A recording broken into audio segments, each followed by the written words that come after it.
మోకాళ్లలో గుజ్జును పెంచి నొప్పిని తగ్గించి సర్జరీని దూరం చేసే ఫ్రీడమ్ వాక్.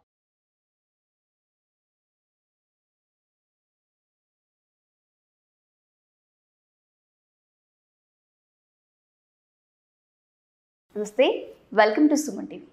సో చాలామంది 27 నక్షత్రాలకి సంబంధించి ఒక్కొక్కరికి ఒక్కొక్కలా నక్షత్రం యొక్క స్వభావాల గురించి, ఏ రత్నం కలర్ యొక్క రంగును ధరిస్తే మంచిది, ఏ రుద్రాక్షను ధరిస్తే మంచిది, మేము ఏ దైవత స్వరూపాన్ని ఆరాధిస్తే మంచిదని ఇలా అడుగుతూ ఉంటారు ప్రతి ఒక్కళ్ళు. మరి నక్షత్రాల యొక్క స్వభావాలు వీటన్నిటి గురించి జంధ్యాల లతా గారిని అడిగి తెలుసుకుందాం. నమస్తే మేడం. నమస్తే అమ్మా.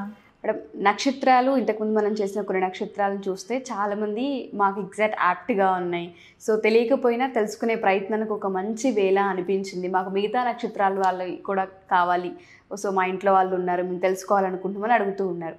సో ఆ ప్రకారంగా చూసుకుంటే అశ్విని నక్షత్రం గురించి మనం యాక్చువల్గా పోయినసారి చేయలేదు. మరి అశ్విని నక్షత్రం వారికి అసలు ఏ అక్షరాలతో స్టార్ట్ అవుతుంది? మొట్టమొదటిగా చాలామందికి ఒకవేళ డేట్ ఆఫ్ బర్త్ కానీ అవి తెలియనప్పుడు వారు ఏ అక్షరాలు ఉంటే అక్షరాలతో కనుగొనాలి అనుకుంటూ ఉంటారు. సో ఒకసారి ఆ అక్షరాలు చెప్తారు. అలాగే అమ్మా. ఇవాళ మనం అశ్విని నక్షత్రం గురించి తెలుసుకుంటున్నాం. 27 నక్షత్రాలలో మొదటి నక్షత్రం అశ్విని నక్షత్రం.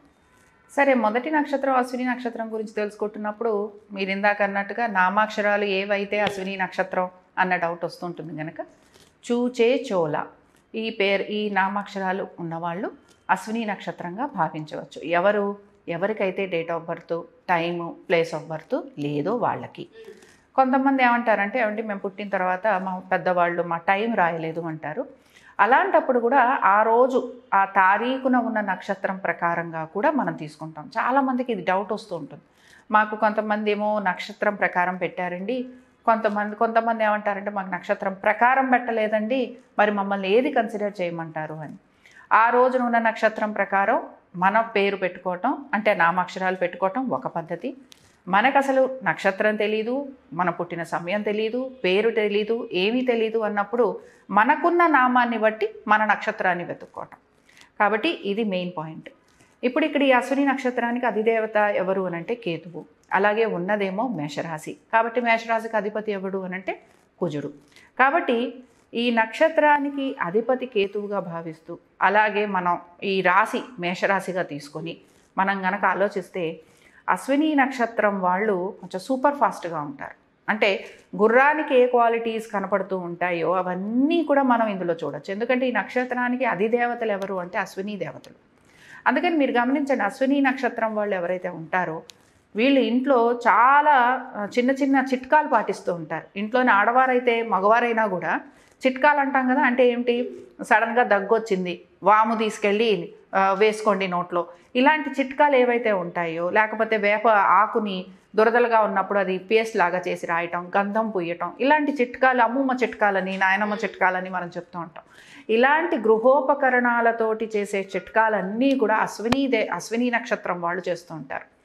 అండ్ వీళ్ళు చేసే చిట్కాలు ఏవైతే ఉంటాయో చాలా చక్కటి ఫలితాలు ఇస్తూ ఉంటాయి. వాళ్ళకి తెలుసో తెలియకో చేసేవి కూడా బాగా పనిచేస్తాయి. ఇప్పుడు చాలామంది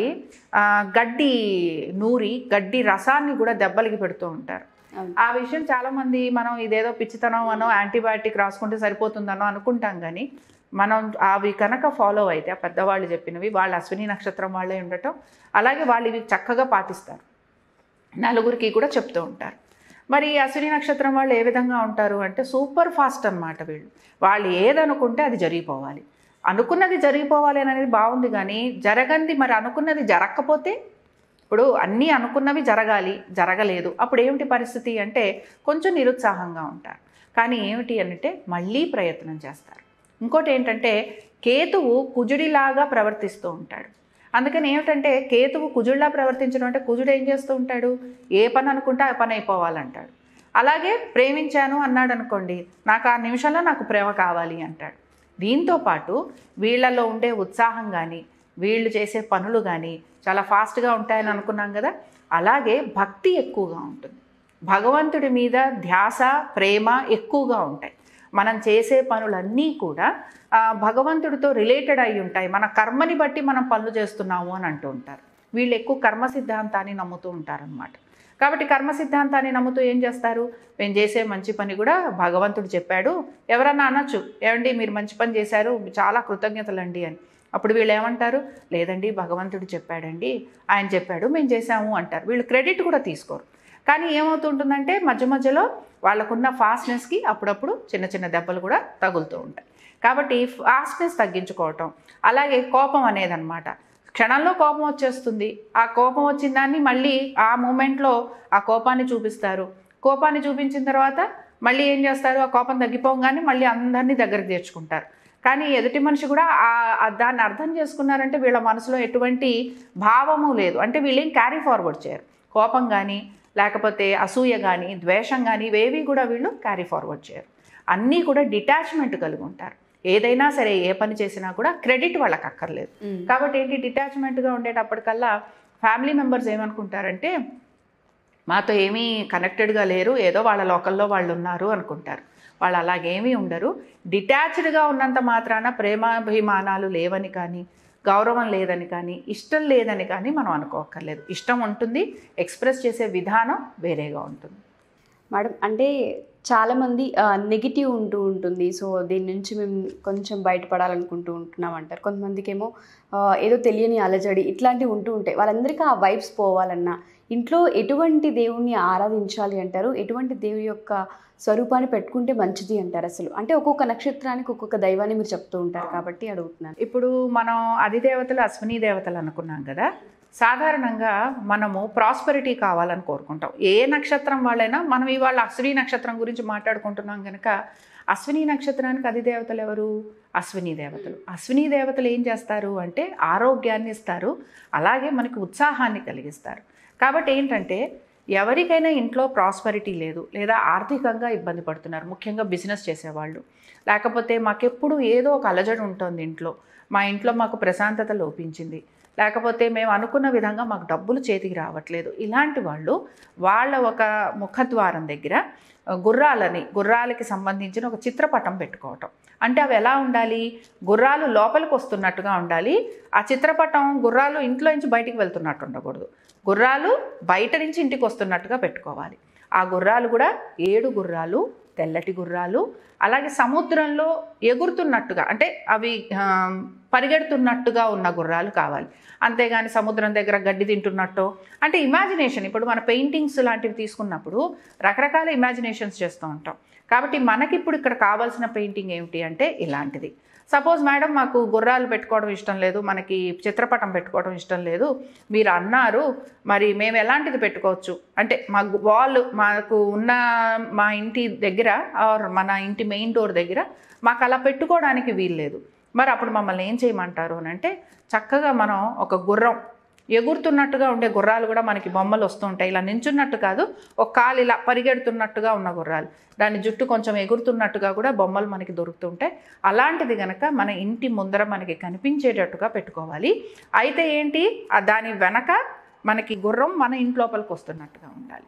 అలా పెట్టుకుంటే తప్పనిసరిగా ఆర్థిక పరంగా ఇబ్బంది పడుతున్నవారు, ఉత్సాహం తగ్గింది అనుకుంటారు కదా, ఒక్కొక్కసారి నిర్లిప్తంగా ఉంటాం, మనకి ఏమీ తోచదు, ఏ పని చేద్దామన్నా ఏం కుదరదు.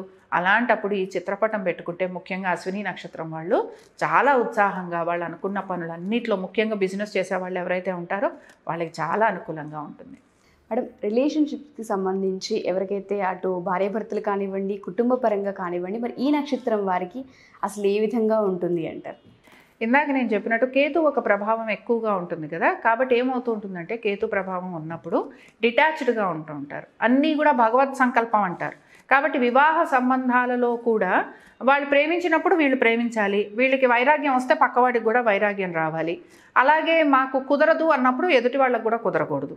కాబట్టి ఏమైపోతుంటుంది, ఏదైనా సరే నా ఇష్టం అన్నది కనపడుతూ ఉంటుంది కనుక ఎప్పుడైతే నా ఇష్టం అంటామో ఆ రిలేషన్షిప్ అనేది కొంచెం ఎక్కడో అక్కడ చిన్న చిన్నగా బీటలు వాడటం కనపడుతూ ఉంటుంది. కాబట్టి ఏంటంటే అశ్విని నక్షత్రంలో మెయిన్గా వైరాగ్యం అనేది పెద్దగా కనపడుతూ ఉంటుంది. కానీ వైరాగ్యం అనేది ఎంతవరకు అని వీళ్ళు ఆలోచించుకోవాలి. అంటే మన వలన ఎదుటి వాళ్ళు ఇబ్బంది పడుతున్నారు అనుకున్నప్పుడు దాన్ని కొంచెం నియంత్రించుకునేందుకు, దాన్ని కొంచెం కంట్రోల్ చేసుకోవడానికి కనుక ప్రయత్నం చేస్తే భార్యాభర్తల మధ్యన ఇంకా రిలేషన్షిప్ అనేది చాలా బాగా డెవలప్ అవుతుంది. అంటే డిటాచ్డ్గా ఉంటుంటారు, వాళ్ళ పనులన్నీ చేస్తారు, వాళ్ళు ఏ విషయంలోనూ మేము ఈ పని చెయ్యము అన్న మాట రాదు. ఎంత కష్టసాధ్యమైన పనైనా కూడా అశ్విని నక్షత్రం వాళ్ళు చాలా చక్కగా పూర్తి చేస్తారు. అయితే ఏంటి అంటే ఇందాక నేను అన్నట్టు కర్మ సిద్ధాంతాన్ని ఎక్కువ నమ్ముతూ ఉంటారు. అలాగే వైరాగ్యం కోరుకుంటూ ఉంటారు. వైరాగ్యం కోరుకునేటప్పుడు రిలేషన్షిప్స్ మీద వీటి మీద ఎక్కువగా వాళ్ళు ఫోకస్ చేయరు అనమాట. దాంతో కొంచెం ఇబ్బంది పడుతూ ఉంటారు. మేడం, పిల్లల విషయం చూసుకుంటే మరి ఏ విధంగా ఉంటుంది అంటారు? వాళ్ళ స్టడీస్ పరంగా కానివ్వండి, కొంతమంది బిజినెస్ చేయాలనుకుంటూ ఉంటారు, కొంతమంది జాబ్స్ కోసం ప్రయత్నిస్తూ ఉంటారు. ప్రత్యేకించి ఈ నక్షత్రం వారికి అసలు ఏ విధంగా ఉంటుందంటారు? ఈ నక్షత్రంలో పుట్టిన సంతానం ఎవరైతే ఉంటారో, లేకపోతే మనం కూడా మామూలుగా అశ్విని నక్షత్రంలో పుట్టిన వాళ్ళు ఎవరైనా సరే వీళ్ళు ఇంజనీరింగ్ లైన్ తీసుకుంటూ ఉంటారు. ఇందులో కూడా కంప్యూటర్స్ కానీ ఎలక్ట్రికల్ కానీ ఇలాంటివి తీసుకుంటే వీళ్ళకి బాగుంటాయి. తర్వాత వీళ్ళకి ఏమిటి అని అంటే ఏదైనా ఫాస్ట్గా అయిపోవాలి కాబట్టి మార్కెటింగ్ లైన్స్లో వీళ్ళు చాలా బాగుంటారు. మూడో విషయం ఏంటంటే ఉద్యోగాలు మారుతూ ఉంటారు. స్థిరంగా ఒక ఉద్యోగాన్ని వీళ్ళు ప్రిఫర్ చేయరు. ఏమిటి అని అంటే కమిట్మెంట్ కోరుకుంటారు. మన కమిట్మెంట్ ఇవ్వడానికి, వైరాగ్యం అంటే కమిట్మెంట్స్ ఇవ్వకూడదు కాబట్టి ఏంటంటే మనం కమిట్మెంట్ ఇవ్వమన్నమాట. సో మనం కమిట్మెంట్ ఎప్పుడైతే ఇవ్వమో ఉద్యోగాలలో మార్పు అనేది కోరుకుంటుంటాం. కొంచెం వీళ్ళకి స్ట్రాంగ్ థింకింగ్ ఉంటుంది. అంటే వీళ్ళని చూడంగానే ఏంటి వీళ్ళు కొంచెం మొండిగా ఉన్నారా అన్న ధోరణి ఉంటుంది, కానీ వాళ్ళలో వాళ్ళు ఉంటారు, ఉత్సాహంగా ఉంటారు, అనుకున్న పనులన్నీ సకాలంలో నెరవేరుస్తారు. కాబట్టి ఇందాక నేను చెప్పిన ఈ అన్ని రకాల వాటిల్లో ముఖ్యంగా పబ్లిక్ రిలేషన్షిప్స్ అనుకుందాం, లేకపోతే వీళ్ళు మార్కెటింగ్ సైడ్ ఏ మార్కెటింగ్ లైన్ తీసుకున్నా వీళ్ళకి బాగుంటుంది. మంచి రిలేషన్షిప్స్ మెయింటైన్ చేస్తారు. అందరూ మన వాళ్ళే, ఎవ్వరూ మన వాళ్ళు కారు. వాళ్ళ గోల్ అంతే అనమాట. అందరూ మనకు తెలిసిన వాళ్ళే, కానీ ఎవ్వరూ మనకి తెలియదు అనమాట. వాళ్ళ గురించి ఏమైనా అడిగామంటే మాకు తెలియదండి, వాళ్ళు మాకు తెలుసు కానీ మాకు అంత పరిచయం లేదండి అంటారు. కొంతమందిని చూడండి, మనం మాట్లాడుతూ ఉంటాం, ఏమంటే మీకు తెలుసా? అవునండి నాకు వాళ్ళు తెలుసండి. మరి మీకు ఏదన్నా మీరు తెలుసు కానీ అండి వాళ్ళతో మాకు అంత పరిచయాలు లేవండి అంటారు. వాళ్ళందరూ అశ్విని నక్షత్రం వాళ్ళే ఉంటారు. చాలా హ్యాపీగా ఉంటారు. వాళ్ళ లోకంలో వాళ్ళు చాలా ఆనందంగా సుఖంగా గడుపుతూ ఉంటారు. అలాగే బిజినెస్ చేసే వాళ్ళలో కూడా ఇంజనీరింగ్ ఎలక్ట్రికల్ లైన్స్లో ఉన్న వాళ్ళు, కంప్యూటర్స్కి సంబంధించిన వాళ్ళు, మార్కెటింగ్స్లో ఇందాక మనం అనుకున్నాం, ఇలాంటివన్నీ కూడా వీళ్ళు చేసేందుకు రెడీగా ఉంటారు. వీళ్ళకి ఏంటంటే వేరియేషన్ కావాలి. ఏ గ్రూప్ ఇచ్చినా, ఏ సైడ్ ఇచ్చినా వేరియేషన్ అనేది వాళ్ళు కోరుకుంటూ ఉంటారు. మేడం, ప్రత్యేకించి చాలామంది అడిగేది ఏంటంటే ఏ రోజు పనులు ప్రారంభిస్తే మంచిది అని, లేదంటే ఏ నెంబర్ అయితే బాగుంటుందని అడుగుతూ ఉంటారు. వారాలు కూడా చూస్తూ ఉంటారు. మరి ప్రత్యేకించి ఈ 3 వీళ్ళకి ఏవి కలిసి వస్తాయి అంటారు? ఇప్పుడు మన లక్కీ డేస్ గురించి మాట్లాడుకున్నాము అని అంటే ఆదివారం బాగుంటుంది, అలాగే వీళ్ళకి సోమవారం బాగుంటుంది, దీంతోపాటు గురువారం బాగుంటుంది. ఇంక ఇక్కడ వీళ్ళకి లక్కీ నంబర్స్ చూసాము అంటే 1వ నంబర్ బాగుంటుంది, 4, 5, 9 ఈ నంబర్స్ బాగుంటాయి. కలర్స్ గురించి చూసాము అని అంటే మల్టీ కలర్స్ ఏవైనా కూడా వాళ్ళు వేసుకోవచ్చు. అలాగే ఎక్కువగా కొంచెం రెడ్ కలర్ కూడా వీళ్ళు వేసుకుంటే వీళ్ళకి అనుకూలంగా ఉంటుంది. అయితే చాలా వరకు రెడ్లో మనం డార్క్ రెడ్స్ ప్రిఫర్ చేయకపోవచ్చు, లైట్ రెడ్స్, ఎలాంటి కాంబినేషన్ ఆఫ్ రెడ్ అయినా కూడా, అలాగే మల్టీ కలర్స్ అయినా కూడా వీళ్ళకి అనుకూలంగా ఉంటుంది. చాలామంది రత్నాలు అడుగుతూ ఉంటారు కదా మేడం, మరి వీళ్ళకి ఏ కలర్ రత్నం బాగుంటుంది అంటారు? ఏది ప్రిఫర్ చేస్తారు? ఇప్పుడు మనం కేతు నక్షత్రం గురించి మాట్లాడుకున్నాం కనుక వైఢూర్యం వీళ్ళు వేసుకుంటూ ఉంటారు, బంగారంలో వేసుకోవాలి. అలాగే ఇంకొకటి ఏమిటి అని అంటే వాళ్ళకి సూటబుల్ ఎప్పుడు కూడా మనం అనుకునేది రుద్రాక్ష, కాబట్టి సప్తముఖి రుద్రాక్ష వాళ్ళు వేసుకోవటం. అలాగే వాళ్ళకి ఈ నక్షత్రం వాళ్ళు నాటాల్సిన చెట్టు ఏమిటి అని అంటే అడ్డసరం అన్నమాట.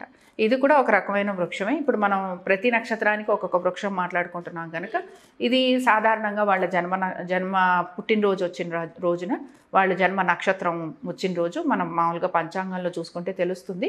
ఆ రోజు కనుక వీళ్ళు ఈ చెట్టు నాటడం అలా చేసి, అలాగే ఏంటంటే మన నక్షత్రానికి సంబంధించిన చెట్టు మొక్క నాటడం వలన మనం కూడా మనకి ఏమైనా చిన్న చిన్న దోషాలు, శాంతులు చిన్నప్పుడు జరిపించుకోకపోతే గనక తెలియనితనం, ఇందాక మనం అనుకున్న నామాక్షరాలని అలాంటి వాళ్ళకి పాపం తెలియదు, వాళ్ళు ఈ చెట్టును కనుక నాటుతూ ఉంటే వాళ్ళకుండే దోషాలు ఏవైతే ఉంటాయో అవి తొలగిపోతాయి. ఫైనల్గా చాలామంది నక్షత్రం విషయానికి వస్తే ఫస్ట్ శాంతి నక్షత్రమా కాదా ఫస్ట్ తెలుసుకోవాలనుకుంటూ ఉంటారు.